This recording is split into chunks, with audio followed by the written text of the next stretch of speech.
పాత్రికేయ మిత్రులందరికీ నమస్కారం. ఈరోజు మన తెలంగాణ రాష్ట్రంలో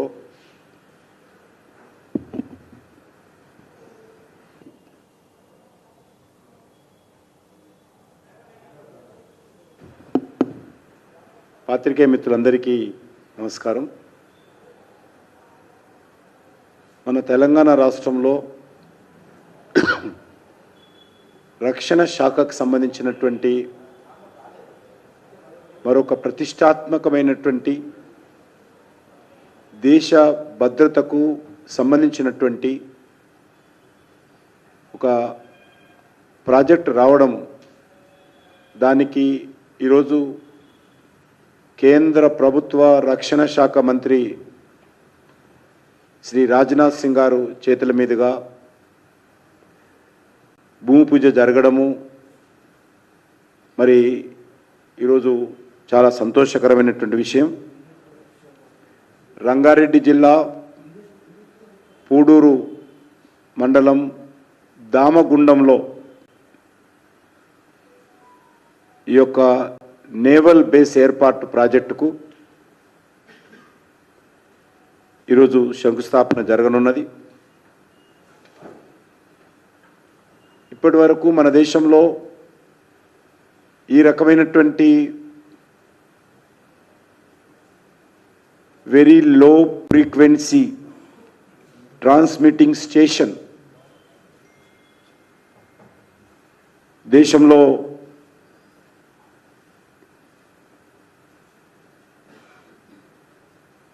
తిరువనవేలి తమిళనాడులో ఒకటే ఉన్నది. అది 1990లో ప్రారంభించడం జరిగింది. ఇది రక్షణ శాఖకు సంబంధించినటువంటి షిప్స్ కానీ సబ్మరైన్స్ కానీ అది కమ్యూనికేటింగ్ సిస్టమ్ ఏర్పాటు చేస్తారు. అక్కడ రెగ్యులర్గా రోజువారీ షిప్స్ అయితే సముద్రంలో మన దేశ సరిహద్దులు కాపాడుతుంటాయో, ఆ షిప్స్కు ఎప్పటికప్పుడు కమ్యూనికేట్ చేసేటువంటి ఒక రాడార్ వ్యవస్థను ఈరోజు పరిగిలో మనము దామగుండం గ్రామంలో ఏర్పాటు చేసుకోవడం అనేటువంటిది తెలంగాణ రాష్ట్రానికి ఎంతో పేరు తెస్తుంది. అంతేకాకుండా మన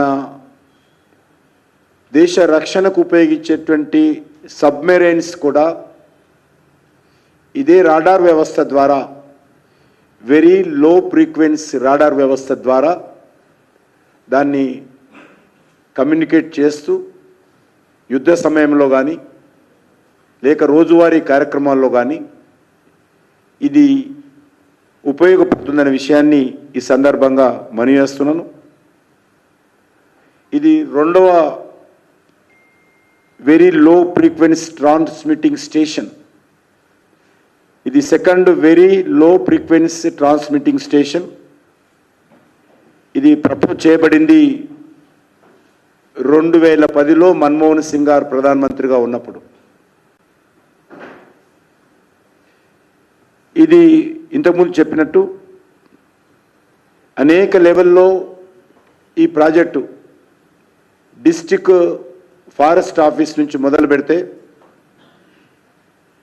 డిస్ట్రిక్ట్ ఫారెస్ట్ ఆఫీసర్ నుంచి మొదలు పెడితే కేంద్ర ప్రభుత్వ ఎన్వైరన్మెంట్ డిపార్ట్మెంట్ వరకు కూడా 2010 నుంచి ఇప్పటి వరకు అనేక రకాల అనుమతులు పొందడం జరిగింది. ఇది చాలా ప్రాథమికమైనటువంటి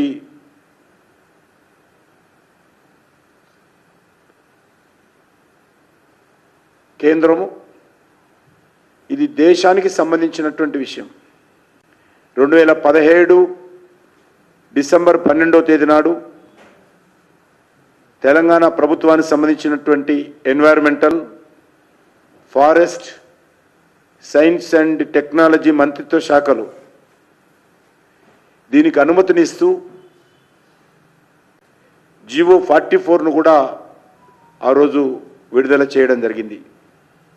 ఈ జీవో ప్రకారము 1174 హెక్టార్ల భూమిని అంటే 2900 ఎకరాలు హైదరాబాద్ డివిజన్ ఫారెస్ట్ డివిజన్లోని దామగుండం ఫారెస్ట్ ప్రాంతాల్లో ఉన్నటువంటి ల్యాండ్ను ఈ యొక్క very low ఫ్రీక్వెన్స్ station naval base ఏర్పాటు కోసం ఇవ్వడం జరిగింది.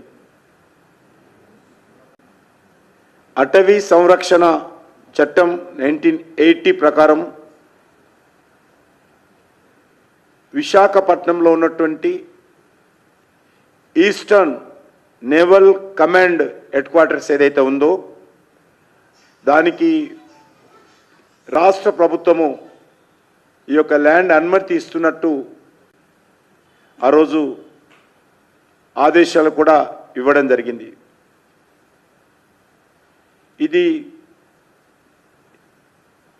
దేశ భద్రతకు సంబంధించినటువంటి ఈ ప్రాజెక్టు తెలంగాణకే గర్వకారణంగా ఉండబోయేటువంటి ప్రాజెక్టు. దీనిపైన ఇంత కీలకమైనటువంటి ప్రాజెక్టు పైన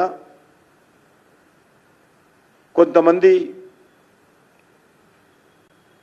రాజకీయాలు చేయడము, ముఖ్యంగా టిఆర్ఎస్ పార్టీ కేసీఆర్ కుటుంబము బాధ్యతారహితంగా వ్యవహరించడము, 2 నాల్కల ధోరణితో వ్యవహరించడము టిఆర్ఎస్ యొక్క దివాలా కోరుతనానికి అద్దం పడతా ఉంది. మీరు అధికారంలో ఉన్నప్పుడు జీవోలు తీస్తారు, పని మొదలు పెడదామని ముందుకు రాగానే వాళ్ళందరూ కూడా రోజు సికింద్రాబాద్లో ఉన్నటువంటి బైసన్ పోలో ల్యాండ్ మాకు సెక్రటరియట్కి ఇవ్వండి, అప్పుడు మాత్రమే మేము పంచనామా చేసి ల్యాండ్ హ్యాండ్ ఓవర్ చేస్తామని చెప్పారు. అన్ని అనుమతులు ఇచ్చేశారు లిఖితపూర్వకంగా. కానీ ల్యాండ్ హ్యాండ్ ఓవర్ చేయడంలో టిఆర్ఎస్ ప్రభుత్వము సెక్రటరీకి సంబంధించినటువంటి బైసన్ పోలో ల్యాండ్ మరి ఆ రోజు లింక్ పెట్టడం జరిగింది. కానీ ఆ రోజు క్రీడాకారులు చాలామంది ఆ యొక్క బైసన్ పోలో ల్యాండ్లో సెక్రటరియట్ కట్టడానికి వీల్లేదు, హైదరాబాద్లో ఆడుకోవడానికి ఎక్కడ కూడా ప్లే గ్రౌండే లేవు, ఉన్నటువంటి సెక్రటరియట్ కడితే అక్కడ ఉన్నటువంటి పరేడ్ గ్రౌండ్ కూడా సెక్యూరిటీ యాంగిల్లో ఇబ్బంది అవుతుంది, అక్కడ ప్రతిసారి ఆర్మీ పరేడ్ చేస్తుంది కాబట్టి బైసన్ పోలో సెక్రటరియట్ కడితే ఇబ్బందులు వస్తాయని చాలామంది కోర్టుకెళ్ళడం, డిఫెన్స్ కానీ పర్యావరణవేత్తలు కానీ హైదరాబాద్ సంబంధించినటువంటి గుడ్ గవర్నమెంట్ సంబంధించినటువంటి వాళ్ళు కానీ ఆ రోజు అక్కడ సెక్రటరియట్కు ల్యాండ్ ఇవ్వొద్దని డిఫెన్స్కి అనేక రకాల ఉత్తరాలు రాసి కోర్టు కూడా వెళ్ళారు. మరి ఈరోజు టిఆర్ఎస్ ఏ రకంగా అధికారంలో ఉన్నప్పుడు ఒక మాట, ప్రతిపక్షంలో ఉన్నప్పుడు ఒక మాట ఏ రకంగా మాట్లాడతారో ఇదొక తాజా ఉదాహరణని ఈ సందర్భంగా మనయేస్తున్నాను. మొదటి నుంచి కూడా తెలుసు టిఆర్ఎస్ పార్టీకి దేశ భద్రత విషయంలో, దేశ రక్షణ విషయంలో బాధ్యతారహితంగా వ్యవహరిస్తుంది. ముఖ్యమంత్రిగా ఉన్నటువంటి కేసీఆర్ గారు మాట్లాడుతూ చైనా సరిహద్దులో మన సైనికులు చైనా ఆర్మీ వెంటబడి కొడితే పారిపోయారు అని మాట్లాడారు. మన తెలంగాణకు సంబంధించినటువంటి ఒక ఆర్మీ ఆఫీసర్ ప్రాణాలు అర్పించి త్యాగాలు చేస్తే ఏ రకంగా ఆ రోజు చైనా సైనికులతో ఘర్షణలో మన సైనికులు పారిపోయి వచ్చారని చెప్పి మాట్లాడారు. ఇదే టిఆర్ఎస్ పార్టీకి సంబంధించినటువంటి నాటి ముఖ్యమంత్రి కేసీఆర్ గారు ఆ రోజు మాట్లాడుతూ సర్జికల్ స్ట్రైక్లో, ఎయిర్ స్ట్రైక్లో సాక్ష్యాలు ఏమున్నాయి, పాకిస్తాన్ చెప్తుంది కదా అసలు జరగలేదని, ఎక్కడ సాక్ష్యాలు ఉన్నాయి, పాకిస్తాన్ చెప్తున్న తర్వాత కూడా ఈ రకంగా మాట్లాడతారని చెప్పి ఆ రోజు కూడా ఇర్రెస్పాన్సిబుల్గా టీఆర్ఎస్ ప్రభుత్వం మాట్లాడినటువంటి విషయాలను ఈ సందర్భంగా గుర్తు చేస్తా ఉన్నాను. టీఆర్ఎస్ పార్టీ కేవలం తన పార్టీ తన కుటుంబ శ్రేయస్సే తప్ప 10 ఏళ్ల పాలనలో దేశం విషయంలో, తెలంగాణ విషయంలో, తెలంగాణ ఉద్యమకారుల విషయంలో, తెలంగాణ ప్రజల విషయంలో అనేక రకాలుగా నిర్లక్ష్యం చేసింది. దేశ భద్రతను అర్థం చేసుకొని దేశ రక్షణకు అవసరమైనటువంటి ఇలాంటి కార్యక్రమాలలో ఎవరు ఎక్కడ ఏ సిటిజన్ కూడా వ్యతిరేకించడానికి వెళ్ళలేదు. ఎక్కడో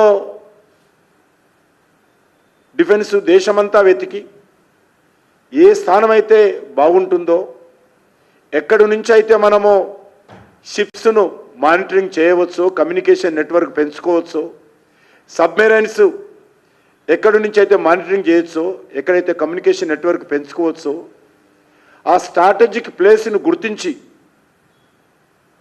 రక్షణ శాఖ నిర్ణయం తీసుకుంటే ముందుకొచ్చి సహకరించాల్సింది పోయి మళ్ళీ సహకరించిన తర్వాత మాకు ఇష్టం లేదు, మేము పోరాటం చేస్తాము, ఉద్యమం చేస్తాము. ఎవరికి వ్యతిరేకంగా పోరాటం చేస్తారు? కేసీఆర్ని అడుగుతా ఉన్నాను. దేశం యొక్క సెక్యూరిటీకి వ్యతిరేకంగా పోరాటం చేస్తారా? దేశ సమగ్రత వ్యతిరేకంగా పోరాటం చేస్తారా? దేశ రక్షణ శాఖకు వ్యతిరేకంగా పోరాటం చేస్తారా? దేశ సైనికులకు భద్రతకు సంబంధించినటువంటి అంశం మీద వ్యతిరేకంగా పోరాటం చేస్తారా? ఈరోజు కేటీఆర్ చెప్పాలి, కేసీఆర్ చెప్పాలి. ఈ రకమైనటువంటి బాధ్యతారహితమైనటువంటి స్టేట్మెంట్లు సభ్య సమాజం ఖండించాల్సినటువంటి అవసరం ఉందని ఈ సందర్భంగా మనం చేస్తున్నాను. వాస్తవంగా 2010 అంటే 14 సంవత్సరాలుగా మన్మోహన్ సింగ్ గారు ముఖ్యమంత్రిగా ఉన్నప్పుడే ఈ ప్రాంతంలో ఈ యొక్క రాడార్ స్టేషన్ ఏర్పాటు చేయాలనేది రక్షణ శాఖ నిర్ణయించింది. అప్పటి నుంచి ఇప్పటి వరకు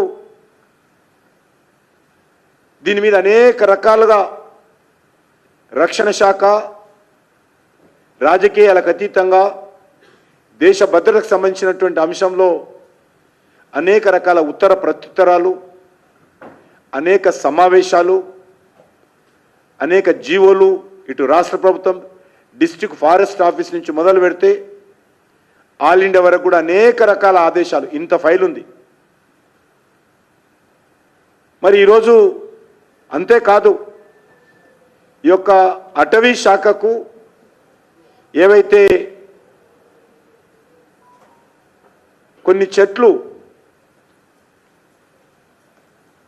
ఎక్కడైతే రాడార్ నిర్మాణం చేస్తారో అక్కడ కొన్ని చెట్లు పోతాయి కాబట్టి దానికి సంబంధించినటువంటి నిధులు కూడా 134 కోట్ల రూపాయలు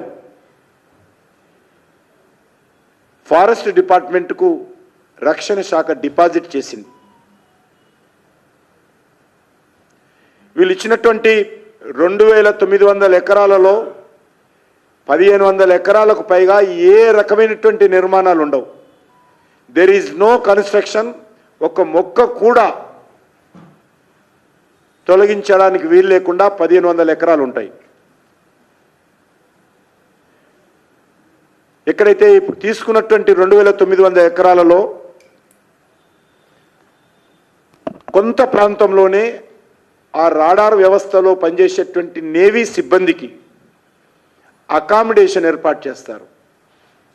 అది ఫారెస్టు 24 అవర్స్, ఎప్పుడు ఏ అవసరం వస్తుందో తెలియదు కాబట్టి అక్కడ ఉన్నటువంటి ఎక్స్పర్ట్స్ కానీ రాడార్ వ్యవస్థ కమ్యూనికేషన్ సిస్టంలో పనిచేసేటువంటి సిబ్బంది కానీ నేవీ సిబ్బందికి అక్కడనే అకామిడేషన్ ఇవ్వాలి.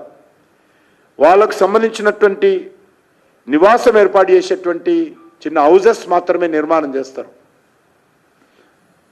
కానీ ఈరోజు చెట్లు నరికేస్తున్నారని అసత్య ప్రచారం చేస్తున్నారు.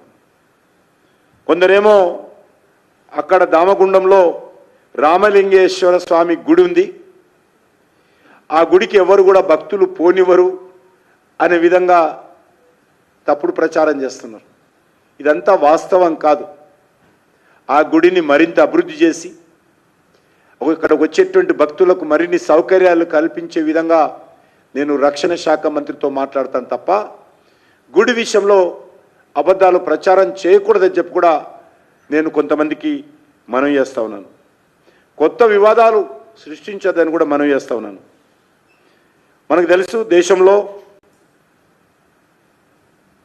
పర్యావరణాన్ని పరిరక్షించడంలో లేక అడవులను ప్రొటెక్ట్ చేయడంలో పచ్చదనాన్ని పెంచడంలో, ఆకుపచ్చదనాన్ని పెంచడంలో భారత సైన్యము దేశంలో అగ్రభాగాన ఉన్న విషయము తెలుసుకోవాల్సినటువంటి అవసరం ఉంది.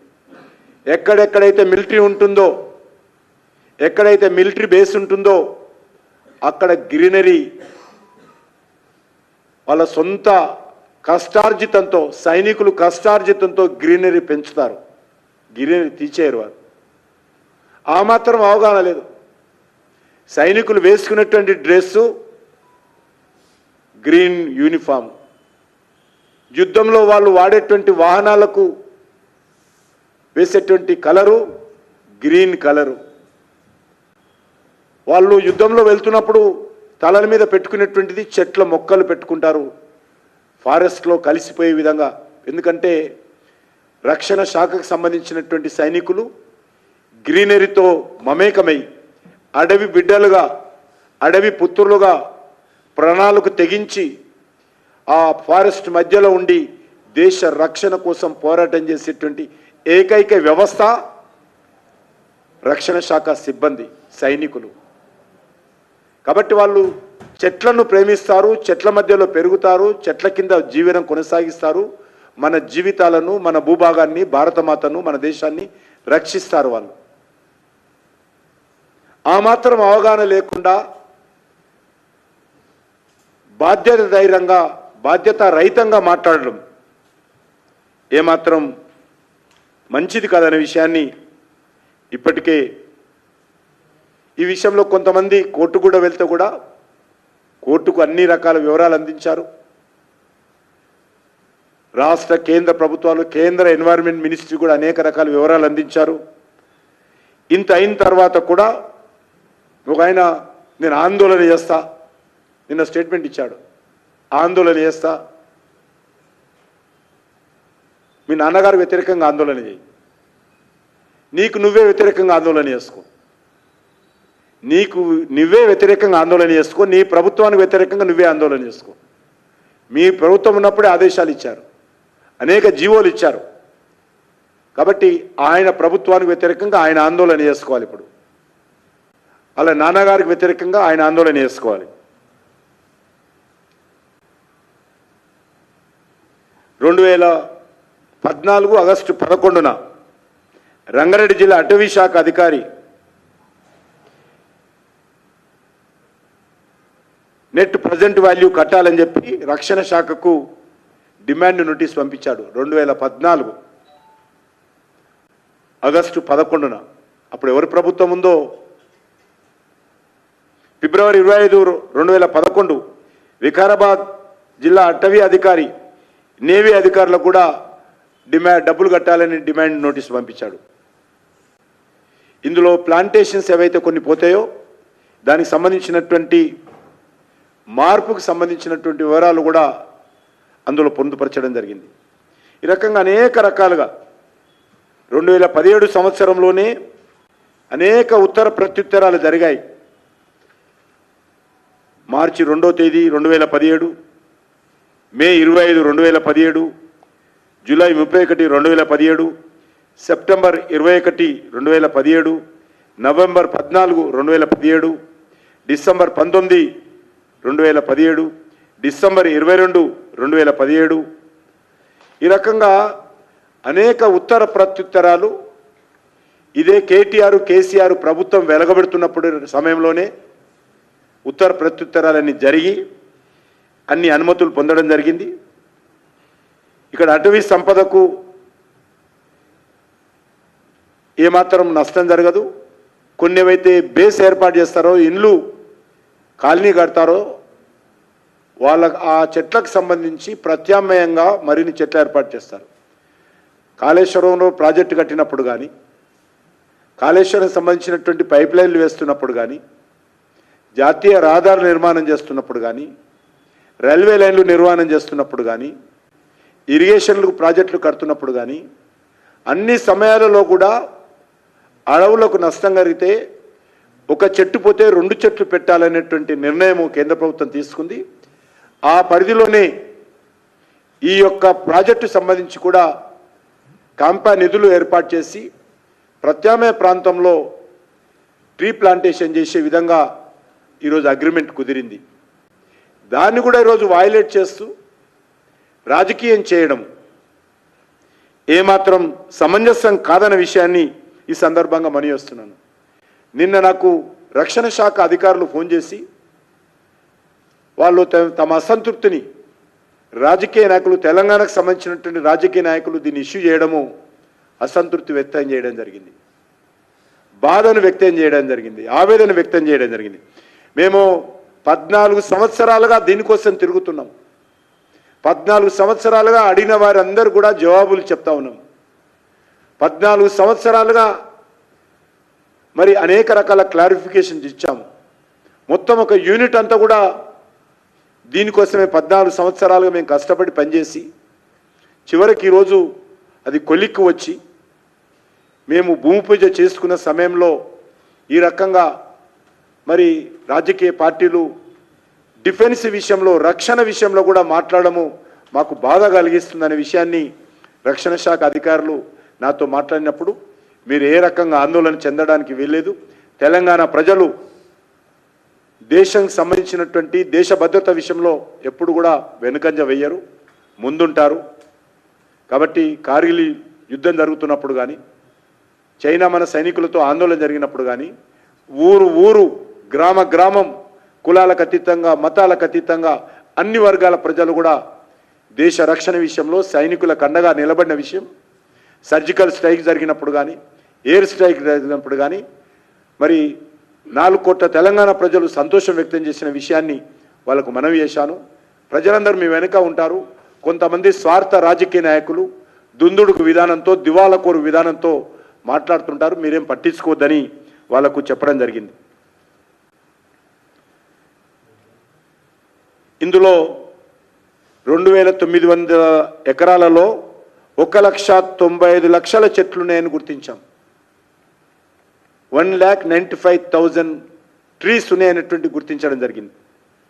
ఇందులో కేవలము 1,000-1,500 చెట్లను మాత్రమే రీలొకేట్ చేస్తారు, చెట్లను నరకరు, రీలొకేట్ చేస్తారు. కాబట్టి ఇది ఫారెస్ట్ డిపార్ట్మెంట్ దీనికి సంబంధించినటువంటి నివేదిక ఇవ్వడం జరిగింది. మిగిలిన ఏ రకమైనటువంటి నష్టము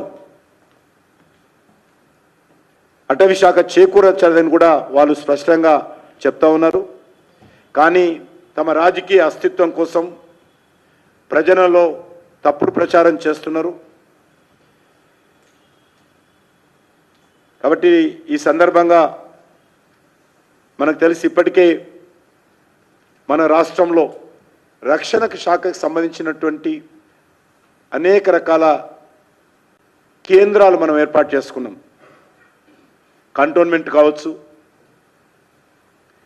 డిఆర్డిఓ కావచ్చు, డిఆర్ కావచ్చు, మిథాని కావచ్చు, భారత్ డైనమిక్ లిమిటెడ్స్ కావచ్చు, మన యొక్క ఎయిర్ ఫోర్స్ బేస్ కావచ్చు, అదేవిధంగా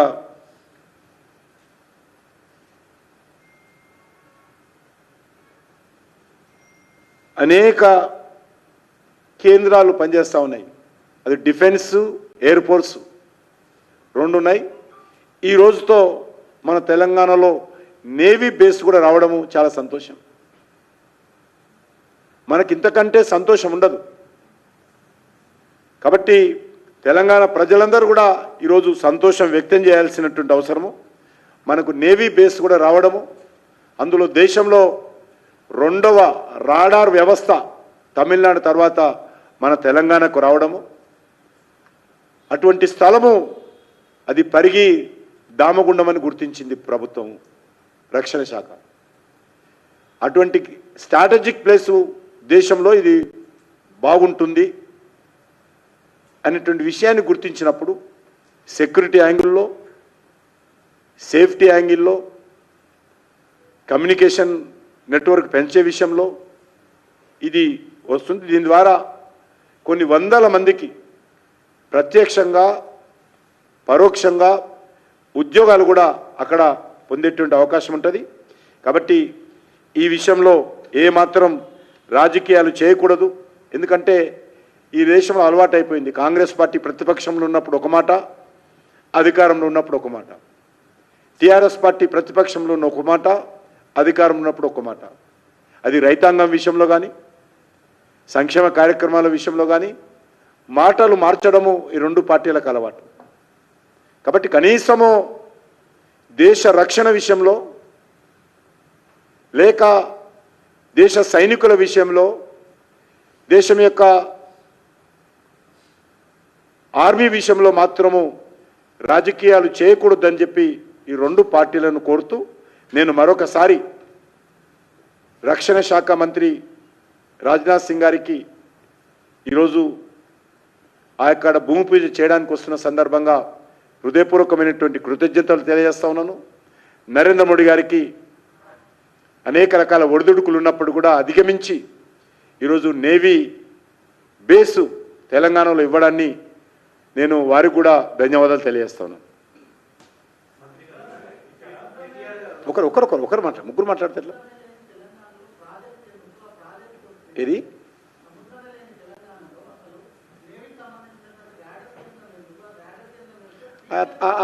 ఈయనకున్నంత తెలివి ఈయనకున్నంత తెలివి అటవీ వాళ్ళకి లేదు, అది మన డిఫెన్స్ వాళ్ళకి లేదు. ఏం చేస్తాం? కేటీఆర్కు ఉన్నంత తెలివి రక్షణ శాఖకు లేదు, ఈయనకే ఎక్కువ ఉంది. మరి దానికి మనం ఏం చేస్తాం చెప్పు? అజ్ఞానులకు ఏం చెప్పగలుగుతాం?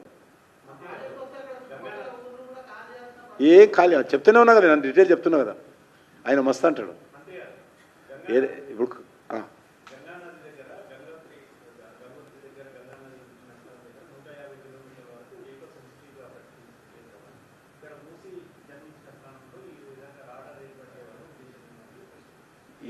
అదే నేను చెప్తున్నా కదా, అవగాహన లేని వాళ్ళ గురించి ఏం మాట్లాడతామంటారు. ఇది దేశ రక్షణకు సంబంధించినటువంటి విషయం. ఇది స్ట్రాటజిక్ ప్లేస్గా గుర్తించి 2010 నుంచి ఇప్పటి వరకు 14 సంవత్సరాలు ఒక డిఫెన్స్ ఈ రకంగా ప్రయత్నం చేయడం మనందరికీ నిజంగా బాధాకరమైన అంశం. ఇన్ని సంవత్సరాలు ఆలస్యం కావడం, 14 సంవత్సరాలు ఆలస్యం కావడం అనేటువంటిది సభ్య సమాజం అంతా కూడా బాధపడాల్సింది. సహకరించాల్సింది పోయి, ఎదురుపోయి స్వాగతం పలకాల్సింది పోయి, వాళ్ళేమో ఇక్కడ వచ్చేది ఒక క్లబ్బులు కట్టుకోవడంలే, బిల్డింగ్లు కట్టుకోవడంలే, అడ్మినిస్ట్రేషన్ ఆఫీసులు కట్టుకోవడంలే, దేశ రక్షణకు సంబంధించిన వ్యవస్థను ఇది ఒక స్ట్రాటజిక్ ప్లేస్గా గుర్తించారు. దాన్ని కూడా మీరు రాజకీయాలు చేయడము, మాట్లాడడం ఏదైతున్నదో అంతకంటే దుర్మార్గం ఇంకొకటి లేదు. అవగాహన లేనటువంటి దుర్మార్గులు మాట్లాడే అంశాలు అవన్నీ. థ్యాంక్ యూ, ధన్యవాదాలు.